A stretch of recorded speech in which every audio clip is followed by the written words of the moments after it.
Sir అసలు ఈరోజు sixth day అనుకుంటా కదా మీతో అక్యుపెంచర్ చేయించుకోవడము. హ్మ్.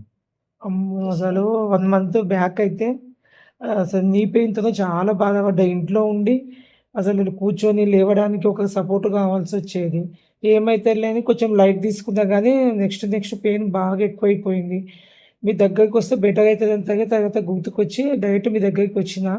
బెటర్ అనిపించింది సార్ మీరిచ్చిన సజెషన్. మీరు వెంబడే జస్ట్ ఇట్లా నీ చూసి ఏదో ప్రాబ్లమ్ ఉన్నట్టుంది.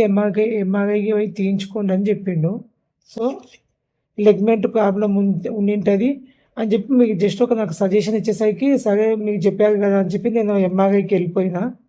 ఎంఆర్ఐ తీయించుకొని మీ దగ్గరికి వచ్చినాక షాక్ అయినా సార్ అసలు మీరు అసలు అంటే జస్ట్ నీ చూసే లెగ్మెంట్ ప్రాబ్లమ్ ఉంటది అన్నారు. అది రియల్‌గానే లెగ్మెంట్ ప్రాబ్లమ్ ఉంది.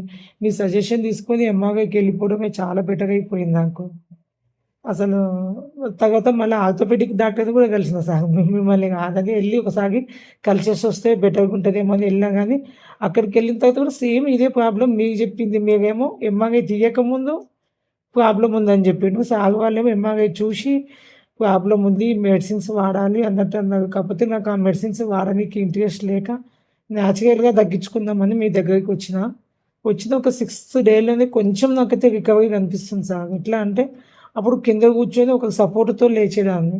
ఇప్పుడేమో కొంచెం లేవగలుగుతున్నా. కొంచెం ఇప్పుడైతే హోప్ వచ్చింది సార్. ఎట్లా అంటే ఒక 6 డేస్‌కే ఎవ్వరి సపోర్ట్ అవసరం లేదంటే ఒక 15, 16 డేస్‌లో నేను నేచురల్‌గా ఆదమర్చుకొని పెయిన్ లేకుండా నార్మల్‌గా అయితానేమో అని నాకు అనిపిస్తుంది. Thank you sir.